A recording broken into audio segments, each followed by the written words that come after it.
नमस्कार। आज देश के सामने एक बड़ी चुनौती आई है। गलवान घाटी में हमारे 20 जाबाज सिपाही शहीद हुए हैं। आइए जानते हैं क्या है चुनौती और क्या है इसका हल। मैं पिछले 22 वर्षों से इंटरनेशनल लॉ कॉलेज में पढ़ा रहा हूँ। विश्व की संस्थाओं, उनके नियम, संधियों, समझौतों का पूरा निचोड़ इस वीडियो में है। इसलिए ये वीडियो थोड़ा लंबा है, लेकिन देश हित में से पूरा देखना, जनहित में शेयर करना समय की मांग है। आशा है आप इसे पूरा देखेंगे और शेयर भी करेंगे। दोस्तों, पूरे विश्व में कोरोना फैलाकर लाखों लोगों की जान की कीमत पर अपनी अर्थव्यवस्था बढ़ाने की जुगत बढ़ाने वाला चीन विश्व बिरादरी के सामने पूर्णतः निवस्त्र खड़ा है। अमेरिका सहित विश्व के सभी बड़े देश अपने यहां से चीनी कंपनियों को अपना बोरिया बिस्तर समेटने का अल्टीमेटम दे चुके हैं और खुद भी चीन से अपना कारोबार समेट रहे हैं। यहां तक कि चीन के ही ताइवान, हांगकांग सहित चीनी जनता भी अपनी तानाशाह सरकार से घृणा कर रही है। वहां कभी भी भयानक विद्रोह की संभावना बन रही है। यही कारण है कि चीन अपनी जनता को भ्रमित करने के लिए अपने पड़ोसियों को उकसाकर युद्ध की स्थिति उत्पन्न करने का नाटक कर रहा है। लेकिन जिस तरह कोरोना दांव की उल्टा पड़ा, उसी तरह यह दांव भी गलवान घाटी में भारत के कारण उसका उल्टा पड़ गया। भारत ने उसकी सारी हेकड़ी निकाल दी है। कल लद्दाख की गलवान घाटी में चीन की धोखाधड़ी के बाद भी अपनी मातृभूमि की रक्षा के लिए भारतीय सैनिकों के शौर्य का पता इस तथ्य से चलता है कि चीन ने अपने हताहतों को ढोने के लिए 47 हेलीकॉप्टर और इतनी ही एम्बुलेंस लगाई। हमें पता ही है कि कुछ दिन पहले जब चीन की आर्मी ने सिक्किम में घुसकर भारतीयों के 2 बंकर उड़ा दिए थे और डोकलाम पे अपना अधिकार जताया और मानसरोवर यात्रा रोक दी थी, उसके बाद आज के नए भारत ने बदला लेने की ठानी और चीनी सेना को 6 ब्लॉक तक पीछे खदेड़ दिया था और 3 किलोमीटर चीनी सीमा के अंदर जाकर भारतीय सेनाओं ने कब्जा किया था। उसमें भी चीन के अंदर भारतीय सेना के तांडव से चीन की हवा खराब हो गई और चीन ने लगभग धमकी भरे लहजे में कहा था कि इंडियन आर्मी पीछे हटे, अन्यथा युद्ध होगा। 94 टैंकों से उसने उस समय भी युद्ध अभ्यास किया। कोई बातचीत नहीं होगी, युद्ध होगा की धमकी देकर उसने नौटंकी शुरू कर दी थी। चीन के विदेश मंत्रालय के प्रवक्ता लू कांग ने भी बयान जारी करते हुए कहा था कि चुम्बा घाटी को लेकर भारत सरकार से अभी कोई बातचीत नहीं चल रही है। भारत से बातचीत करने के लिए चीन की एकमात्र शर्त यह थी कि भारतीय सेना अपनी जगह से पीछे हट जाए। लेकिन रक्षा मंत्री के 1962 और 2017 में अंतर के बयान और नमो सरकार की दृढ़ता से चीन की सारी हिकड़ी उस समय भी खत्म हुई थी और डोकलाम में उसे पीछे हटना पड़ा था। उस समय G20 समिट में अमेरिका, इजराइल, भूटान के भारत को खुले समर्थन के बाद चीन के तेवर नरम पड़े थे और फिर उसने कहा था कि भारत के साथ सीमा विवाद पर बातचीत से ही हल निकाला जाना चाहिए। अब फिर से यही घटना गलवान में दोहराई गई है। अब प्रश्न यह है कि क्या चीन अब भविष्य में ये हरकतें बंद कर देगा? भारत और भारत की जनता इस घटना के भूतकाल से वर्तमान तक का आकलन कर क्या भविष्य के लिए कोई निष्कर्ष निकाल सकती है? इन प्रश्नों का राष्ट्रभावी हल प्रस्तुत करने का एक छोटा सा प्रयास इस थोड़े से लंबे वीडियो में है। अगर आप भूतकाल का ध्यान से अध्ययन करेंगे तो पाएंगे कि वर्तमान में भी विश्व की महाशक्तियों में उसी प्रकार की हलचल और बंदरबाट का खेल चल रहा है जैसा कि 15वीं और 16वीं शताब्दी में या 15वीं और 16वीं सदी में यूरोपीय देशों का उपनिवेशवाद के आधार पर विश्व के प्राकृतिक संसाधनों की लूटपाट का चला था, जिसकी परिणति थी कि उपनिवेशवाद के भेड़िए ही उदारवाद की खाल ओढ़कर बाजारवादी बनकर फिर से आ गए और विकासशील, कमजोर, गरीब देशों के प्राकृतिक संसाधनों से अपनी औद्योगिक क्रांति को सफल कर स्वयं को आर्थिक रूप से उन्होंने शक्तिशाली बना लिया। परंतु औद्योगिक क्रांति और पूंजीवाद के फलस्वरूप बाजार और मांग की आवश्यकता ने एक ऐसे भस्मासुर को जन्म दिया जिसके कारण पृथ्वी के असीम संसाधन भी कम पड़ने लगे। इसी भस्मासुर का नाम है उपभोक्तावाद और ये एक ऐसा असुर भी है जिसकी भूख अगर शांत ना की जाए तो यह समूची मानव सभ्यता को ही निगल लेगा। और सबसे बुरी बात यह है कि इसके उदर में जितना भोजन डाला जाता है इसकी भूख उतनी ही बढ़ती जाती है, जिसके कारण पृथ्वी के संसाधन चुकते जा रहे हैं और पृथ्वी एक गंभीर इकोलॉजिकल क्राइसिस से गुजर रही है जिसका नाम है डिक्लाइन कैरिंग कैपेसिटी। जिसे सरल शब्दों में कहूं तो अपने क्षेत्र यानी देशों में जनसंख्या को जिंदा बनाए रखने के लिए आवश्यक संसाधनों की क्षमता में कमी। उपलब्ध आंकड़ों के अनुसार रूस के पास साइबेरिया के रूप में अगले 150 वर्षों के लिए पर्याप्त खनिज संसाधन है और साथ ही उसने अंटार्कटिका पर अपना दावा भी ठोक दिया है जिसमें भारी मात्रा में खनिज संसाधन दबे हुए हैं। दूसरी तरफ रूस के लिए भोजन व गर्म पानी के बंदरगाह उसकी सबसे बड़ी कमजोरी है। और इसी कारण रूस यूक्रेन, जिसे यूरोप का अन्न भंडार कहा जाता है, उसको किसी भी हालात में अपने शिकंजे में बनाए रखना चाहता है। और क्रीमिया विवाद की जड़ भी यही स्थिति है। यदि अमेरिका को देखें तो अमेरिका ने भी अगले 150 से 200 वर्षों तक के लिए खनिजों और तेल का बंदोबस्त किया हुआ है, और फिलहाल वह दूसरों के माल पर डाका डालकर पेश कर रहा है। अब रहा भोजन, जिसके लिए अमेरिका बिल्कुल चिंतित नहीं है, क्योंकि उसके पास पर्याप्त से भी कई गुना भूमि और कृषि संसाधन है, और उसके अलावा ऑस्ट्रेलिया और कनाडा के रूप में विश्वस्त मित्र है, और सच कहा जाए तो अमेरिका की परछाई है, जिनके द्वारा अपार मात्रा में दूध, मछली और मांस की आपूर्ति की तो अमेरिका को हमेशा गारंटी है। विश्व की कथित तीसरी सबसे बड़ी शक्ति, जिसका जिक्र आज हम करने वाले हैं, चीन ने भी तनिक बदले हुए रूप में यह पॉलिसी बना रखी है कि वो भारत में 2014 के पहले के कुछ गद्दार नेताओं को सेट करके और कई भ्रष्ट देशों से भारी मात्रा में खनिज खरीदकर खनिजों के सुरक्षित भंडार बना रहा था। चीन के सामने भी भोजन के लिए कृषि भूमि की कमी और समुद्र में कमजोरी मुख्य संकट है, जिसके लिए उसने एक अजीब सा हल निकाला है। उसने एक और तो हिंद महासागर में पर्ल स्ट्रीट का निर्माण शुरू किया है, दूसरी ओर उसने अफ्रीका में हजारों एकड़ जमीन को लीज पर लेना शुरू किया है, ताकि वहां वो व्यापारिक फसलों को उगा सके और खुद अपनी भूमि पर खाद्यान्न फसलों। विशेषज्ञों की माने तो पृथ्वी के संसाधन अब चुक रहे हैं, जिसमें फिलहाल 3 चीजें सबसे मुख्य हैं। पहली है पेट्रोल, पानी और खनिज। वर्तमान जंग भले ही पेट्रोल की है, लेकिन अभी वैकल्पिक ऊर्जा जैसे सौर ऊर्जा वगैरह की तकनीकी क्रांति से पेट्रोल की महत्ता कम होने पर अब भविष्य का संघर्ष पीने के पानी को लेकर होगा, और इसमें भी 2 धड़े होंगे, चीन बनाम अमेरिका। अब इसमें शेष विश्व और भारत की क्या स्थिति है? विश्व राजनीति की शतरंज में महाशक्तियां अपने क्या क्या मोहरे चल रही हैं, और भारत को उसका जवाब कैसे देना है? भारत की स्थिति क्या है? क्योंकि पिछले 6 वर्षों से मोदी ताबड़तोड़ विदेश दौरे कर रहे हैं। संसाधनों की इस होड़ में हम कहां हैं? आपको बुरा लगेगा, पर सत्य यह है कि हम इस संसाधनों दौड़ में कहीं नहीं है। क्यों? क्योंकि आजादी के बाद के 15 साल हमने नेहरू की बेवकूफाना आदर्शवादी विदेश नीति की भेंट चढ़ा दी और तिब्बत जैसे कीमती संसाधन वाले क्षेत्र को खो दिया, वरना चारों ओर से भारत से घिरा नेपाल भारत का हिस्सा बन चुका होता और हिमालय के पूरे संसाधन पर हमारा कब्जा होता। इसके बाद से शास्त्री जी के लघु शासनकाल को छोड़कर शेष समय सरकार, विशेषतः गांधी खानदान, बिना भविष्य की ओर देखे सिर्फ और सिर्फ प्रशासन के लिए शासन करते रहे, जिसमें जनता सिर्फ चुनिंदा लोगों के लिए वोटों की संख्या और उनकी अय्याशी भरी विलासिता के लिए एक उत्पादक मात्र थी। दूसरी ओर विशाल और बढ़ती हुई जनसंख्या, जिसके लिए इतने संसाधन जुटाना असंभव भी है, खासतौर पर जब देश में बहुसंख्यकों के प्रति शत्रु मानसिकता रखने वाली तथाकथित 20 करोड़ से ज्यादा की जनसंख्या, वो एक छोटा पर बहुत प्रभावी कुटिल बिका हुआ देशद्रोही वामपंथी बुद्धिजीवी वर्ग जो राष्ट्र हित की प्रत्येक नीति में रोड़े अटकाता है, भारत के टुकड़े करने के सपने देख रहा है, तब पता चलता है कि भारत इस समय अभूतपूर्व खतरे का सामना कर रहा है। दक्षिण में हिंद महासागर की तरफ से भारत सुरक्षित है, पर यह स्थिति दिएगो गार्सिया पर काबिज अमेरिका के परमाणु शस्त्रों के भंडार पर निर्भर है। इसलिए अमेरिका से बनाकर रखना भारत की कूटनीतिक और समसामयिक मांग भी है।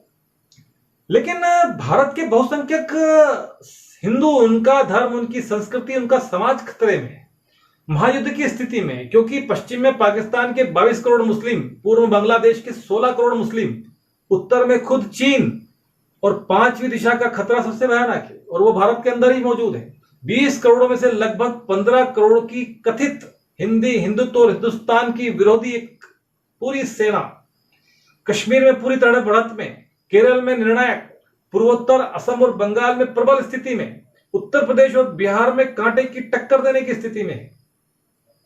शेष भारत में भी वे विभिन्न स्थानों पर परेशानी खड़ा करने की स्थिति में है। केरल में तो जैसा कि समाचार पत्रों में बताया गया है, पॉपुलर फ्रंट के नाम से वे सैन्य रूप भी ले चुके हैं।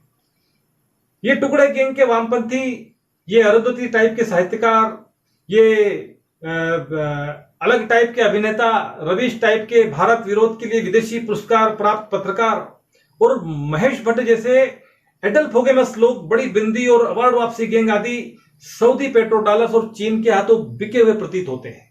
ये वो लोग हैं जो मोदी सरकार का रास्ता रोकने के लिए देश विरोधी घरेलू और विदेशी शक्तियों का एक हरा दस्ता तैयार कर रहे हैं ताकि मोदी सरकार की गति कम करके इस महायुद्ध में उसे पराजित किया जा सके।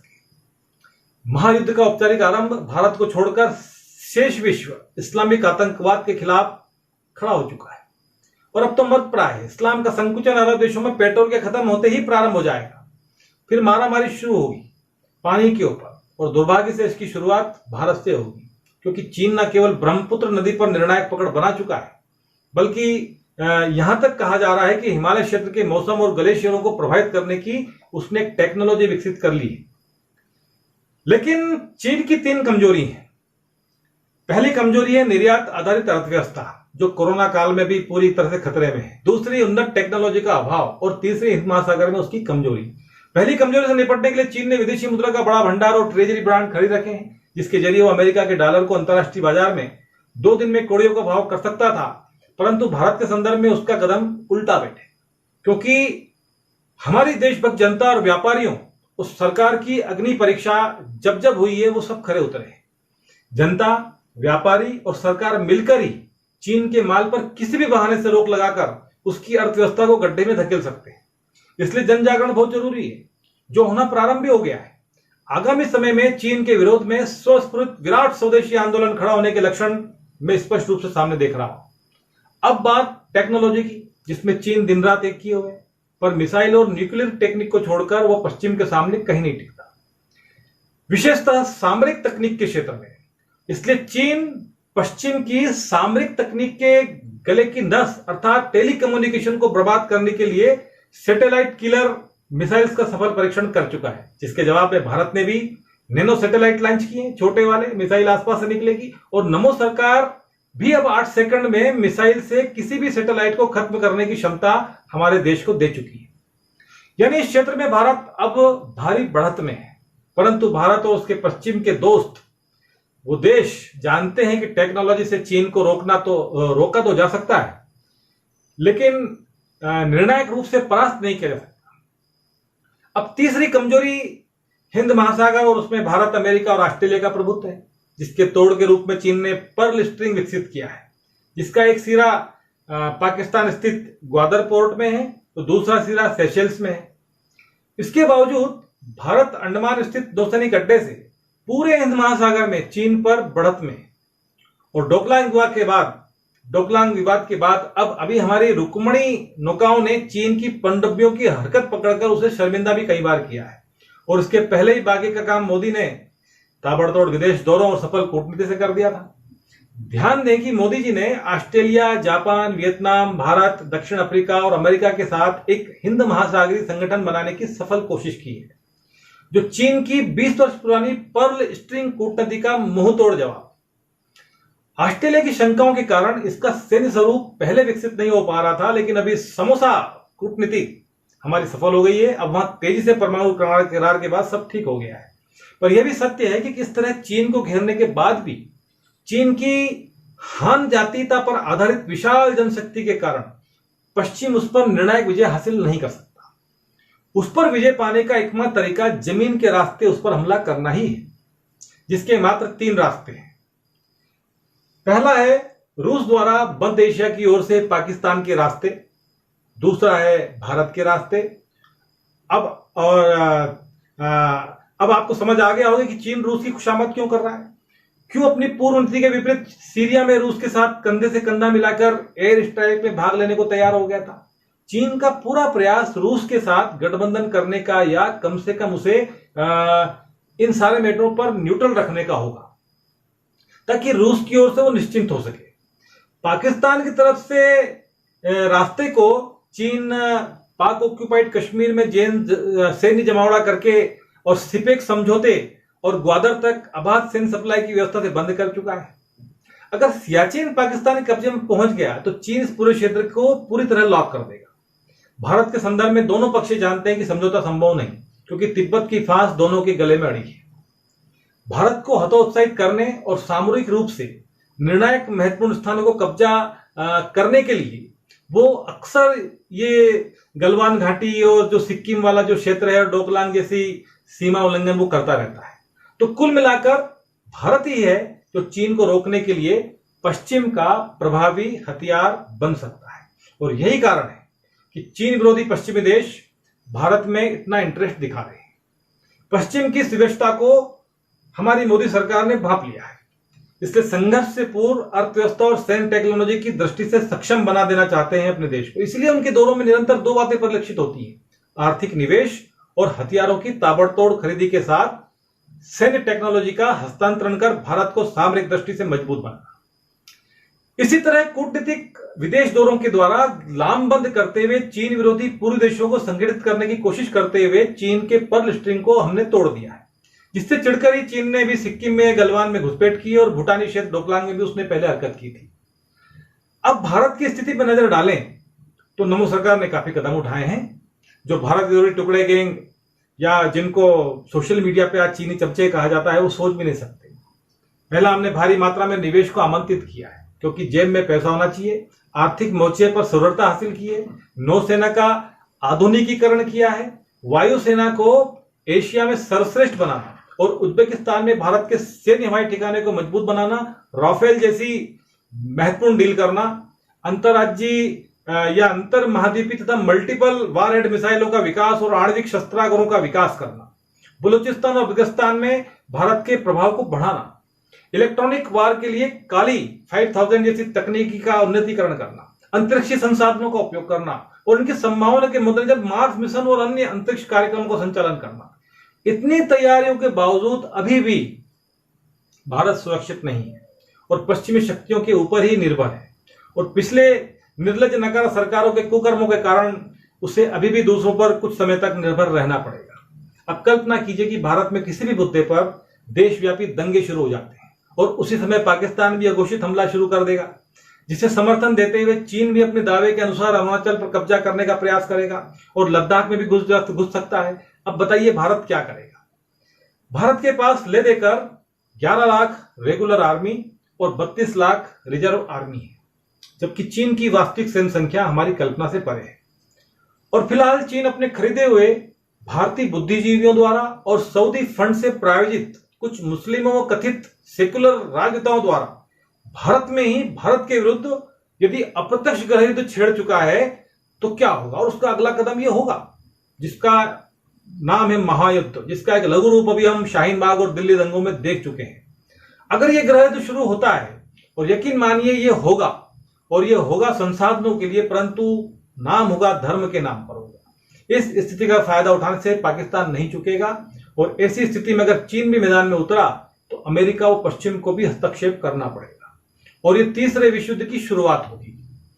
तो पूरा परिदृश्य क्या हो सकता है ये अगर आप देखें तो एक तरफ चीन, उसके साथ पाकिस्तान और उसके साथ कुछ मुस्लिम देश मलेशिया और सूडान जैसे, दूसरी ओर अमेरिका, इजराइल, यूरोप, जापान और भारत के साथ। रूस संभवतः तटस्थ रहेगा, लेकिन अगर वो चीन के साथ कोई गुट बनाता है, चाहे वो आर्थिक गुट हो शंघाई सहयोग संगठन के माध्यम से या सैन्य गुट हो जिसकी शुरुआत सीरिया में दिख रही है, तो चीन बहुत भारी पड़ेगा। इस परिस्थिति में भारत के सामने अमेरिका के सहयोग करने के अलावा या उससे सहयोग लेने के अलावा कोई चारा नहीं है और ना ही पश्चिम के पास भारत जैसी विशाल मानव शक्ति के अलावा और कोई सहारा है। और यही कारण है कि पश्चिमी शक्तियां आज मोदी की तारीफों के पुल बांध रही हैं और भारत का साथ दे रही हैं, भारी निवेश भी कर रही है और सैन्य तकनीक का हस्तांतरण भी कर रही है, जबकि इजराइल द्वारा चीन को अवाक्स रडार देने से मना कर दिया जाता है और भारत के लिए वो तत्काल हाँ की जाती है। भारत की सरकार की यह कोशिश है कि इस स्थिति के आने से पूर्वी भारत को पश्चिम की आर्थिक और सैन्य मजबूरी बना दिया जाए और मोदी की सारी व्याकुलता, सारी बेचैनी और तूफानी विदेश दौरे उसी महायुद्ध की तैयारी के लिए मुझे लगते हैं, ना कि सैर सपाटे के लिए। मोदी की कोशिश चीन से त्रस्त Vietnam, Myanmar, Mongolia, Indonesia, Japan आदि देशों के साथ मिलकर आक्रामक तरीके से चीन को घेरने की भी है। और पहली बार भारत ने चीन की वियतनाम सागर से चीन दक्षिण चीन सागर कहता है, वहां पर उसकी दबंगई से उसका अंगूठा दिखाया है। पहले सिक्किम, डोकलाम और अब गलवान में चीन की हेकड़ी भारत ने ही खत्म की है। तो यह है मोदी की विदेश दौरों की कूटनीति का परिणाम। तो मोदी के नादान और अधीर विरोधियों, समर्थकों और कुछ गद्दार विरोधियों को पता चल ही गया है कि मोदी विदेशी दौरे पर दौरे क्यों कर रहे हैं। तो भाइयों, रामलला का मंदिर तो बन ही जाएगा, कोर्ट ने आदेश दे दिया है, काम शुरू हो गया है। कुछ दिन गाय माता का दर्श भी बर्दाश्त कर लो, कानून बनते बनते जा रहे हैं, उनका भी भावनाओं का ध्यान रखा जा रहा है। कुछ दिन और समान आचरण संहिता का इंतजार कर लो, संविधान की रक्षा करेंगे। कुछ दिन और कश्मीरी पंडितों की तकलीफ झेलो, उनको भी वापस भेजेंगे। कुछ दिन और महंगी रोटी पेट्रोल से गुजारा कर लो, कुछ दिन और कम दाम में फसल बेच लो, कर्जे में जीने की आदत डालो, क्योंकि पहले भारत को आर्थिक रूप से सुदृढ़ करना है। दूसरा, भारत को सैन्य महाशक्ति बन जाने दो। तीसरा, भारत को आंतरिक शत्रुओं से निपटने लायक क्षमता हासिल करने दो। चौथा, तुम हम सब खुद अपने आप को गृह युद्ध की स्थिति में दोहरे आक्रमण का प्रतिरोध करने लायक तैयार कर लो। चीनी सामान फेंक दो, जला दो, उसको खरीदना भूल जाओ। जो जिहादी मानसिकता वाले लोग हैं उनका बहिष्कार करना प्रारंभ करो, क्योंकि पाकिस्तान और चीनी सैनिक अल्पसंख्यक, दलित, पिछड़े, जीएसटी के विरोधी होने या कांगी, वामी, आपी, मोदी विरोधी होने इत्यादि के आधार पर हमको मौत देने में नहीं हिचकेंगे। दुश्मन की गोलियां और बम किसी के साथ, गद्दारों के साथ भी कोई रियायत नहीं करेगी। उनकी वायुसेना भी मंदिर, मस्जिद, गिरजे, गुरुद्वारे देखकर बम नहीं गिराएगी, क्योंकि क्योंकि क्योंकि ये महायुद्ध है। यही है भारत के अस्तित्व की लड़ाई, और हमारा दायित्व है देशभक्तिपूर्ण जीवन सहित चीनी सामान का बहिष्कार। स्वदेशी का अलख मचा दो, कुछ को मैं जगाता हूं, कुछ को तुम जगा दो। स्वदेशी आंदोलन चलाओ, चीनी माल का बहिष्कार करो, खरीदना भूल जाओ, तो वास्तव में भारत की विजय होगी इस महायुद्ध में। धन्यवाद। जय हिंद।